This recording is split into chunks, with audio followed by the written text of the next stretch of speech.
Greetings, Internet Drinking Buddies. My name is Link. I'm Karina. And on this episode of Tubbin and Chugging, we'll be imbibing Fernet Branca. I don't know why, but that's what we're doing. That's what we're doing.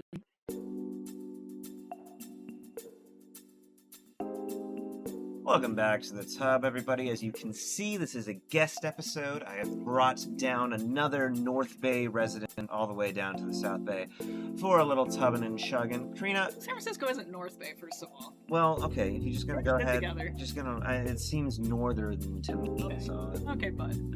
this is obviously the dynamic that's This going is- on at play here.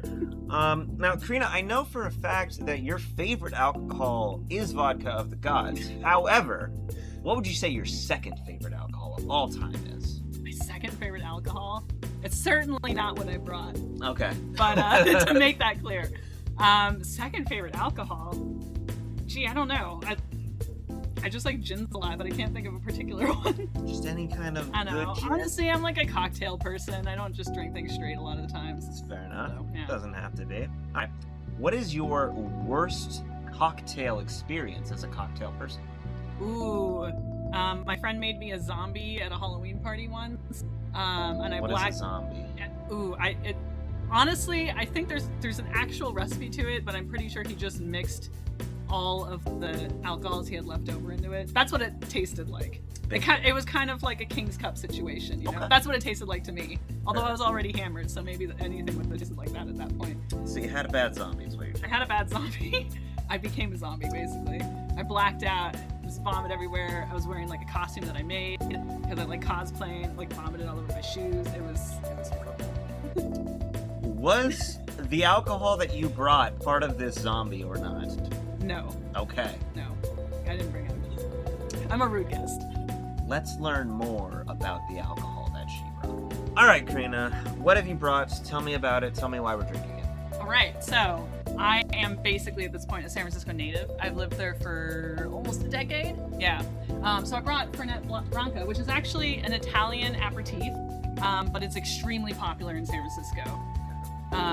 Basically what it is, so this is a fifth, it's 39%, and I got it for about $35. But basically what we have here, yeah, somewhere around there. But it's an aperitif, it's very herbal. It has bits of myrrh, rhubarb, chamomile, aloe, like a whole bunch of different mixtures in it.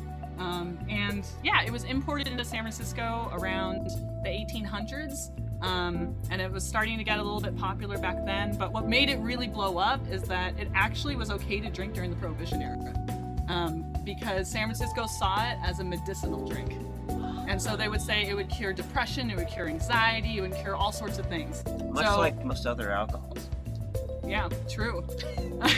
But you know, this one you could drink during that era. So it became really popular in that era, and now when it's imported into the United States, San Francisco alone is responsible for 35% of the sales in the United States. 5%. And then after the United States, again, 35% is just San Francisco alone. The next country that consumes it the most is Argentina. And I'm not even sure if Italy, where it's from, is within the top like 5. It's just an export. It does tend to occur. Now tell me, why did I have to get out a ginger brew for this? So it's popular in some bars in San Francisco to chase it with ginger ale. Okay, And I will say that I find it to be pretty strong. It's very licoricey. sure. So just in case, you know, I thought it would be good to have the ginger ale at hand. Fair enough, but you are recommending that we do this as a full shot, not a sipper, anything like that? I would say start with I don't know. People do both. Okay. I mean, since you haven't had it before, right? No, So there's a funny thing in San Francisco where they call you a virgin if you haven't had Fernet before. I am a virgin. You're a virgin. So, you know, maybe I would say take a shot and then take the chaser, and then if you want, maybe take a couple sips afterward to give your flavor notes, which I know you enjoy doing. We've got a full fifth. I so mean, we can take so many different ways here, so. we can do that. Now, you mentioned that this is more popular in San Francisco. However, we did get the Italian shot glasses. Yes. You have decided to go with Firenze. I've decided to go with Roma. Yep. It's what it is. It is what it is. We're going to pour these. We'll be back to shoot them. All right. Okay. We need a toast. What are we drinking to? Are we drinking to. Not catching Omicron in the hot tub. Here's hoping. Here's hoping.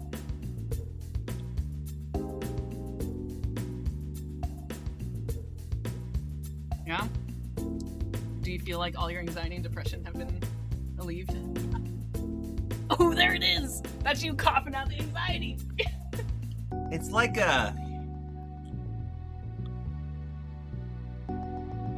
a cough drop is still in me. I drank all of the liquid, but the cough drop is still there. What happened to me? So this is why we have the ginger ale container. Okay. So we'll see how this.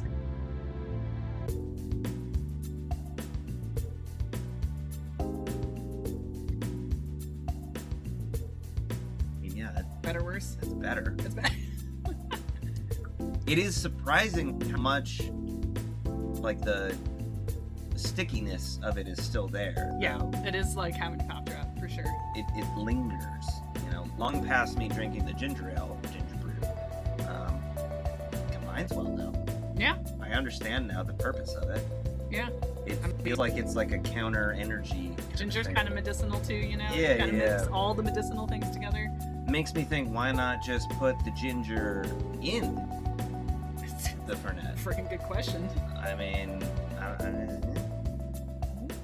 but then you wouldn't have this nice like chaser afterward, right? I guess. Yeah.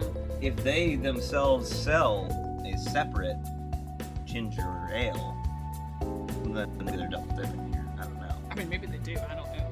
This is something we need to investigate later. Put it up on screen. I want to try another sip. Okay. Yeah. See, now we got the shot in. Now you got to sip it.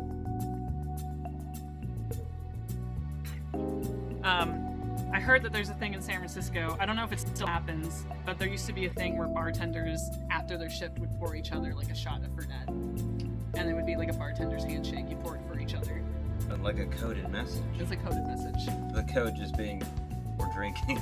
I don't know. I'm not a bartender in San Francisco, but maybe it's we're drinking. Maybe it's like, here's the medicine you need after this horrible shift with those horrible people. I'm not exactly sure, but maybe something else we can put up here. Interview with a bartender available. Yes. We might actually be able to get something here for you. Ask around. Okay, so I will say, as a sip, yeah, it's better. Yeah. The cough drop effect, as I'm going to refer to it as, is still very much present, but it's milder in sipping form, and it feels designed, I guess. Much more designed than it did in the shot form. I'm sure it's good, but it's better.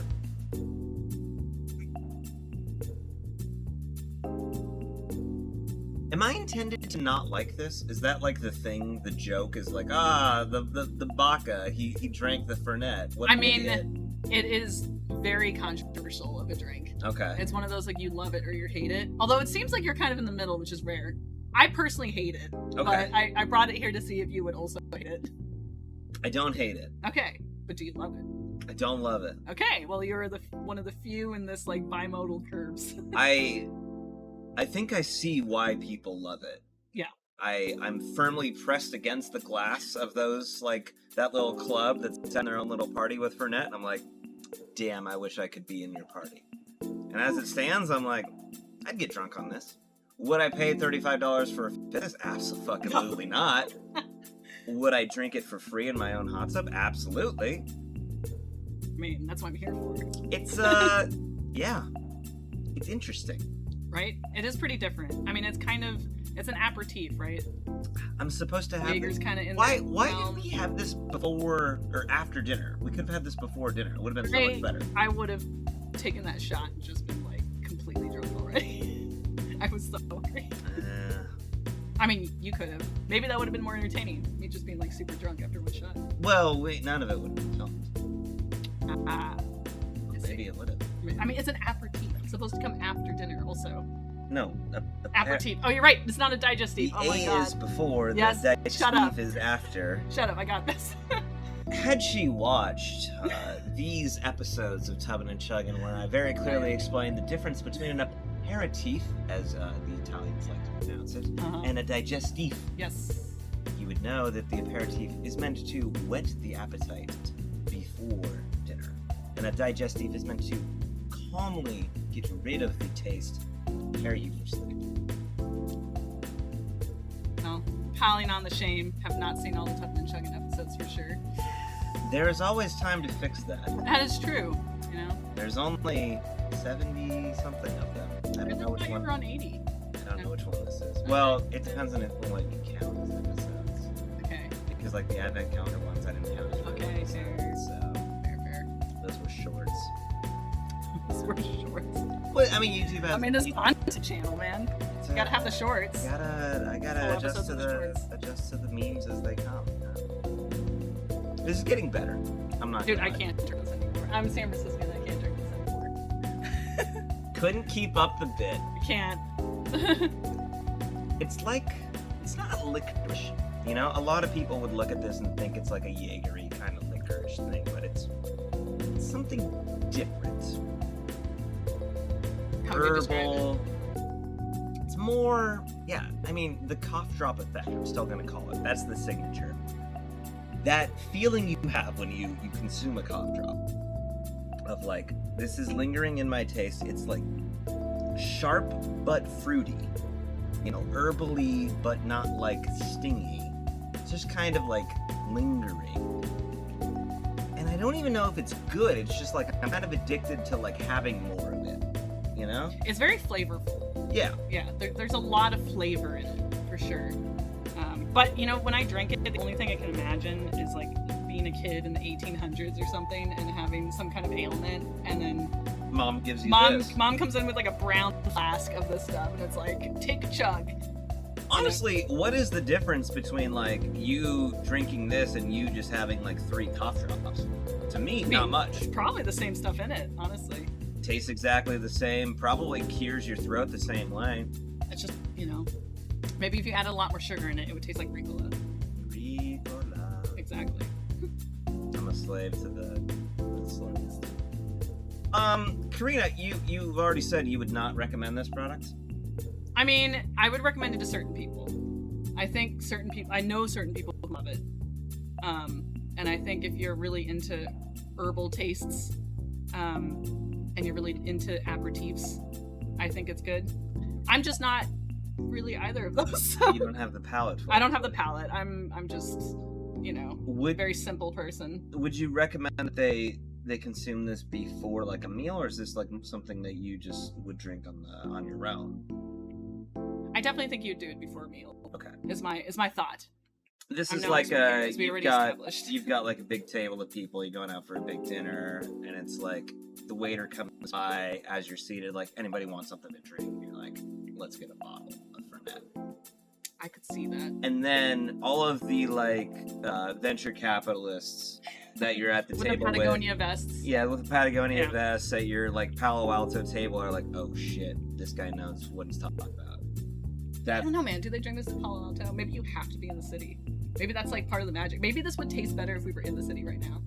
That could be part of it. That could be part of it. But maybe the people that you're like eating with, the venture capitalists you're trying to sell your dumb like fucking startup to, are like, yo, bro, I've heard about Fernet, Yeah. and this guy knew about it, Okay, there you and go. I'm stuck down here in the valley. I can't get up to the city.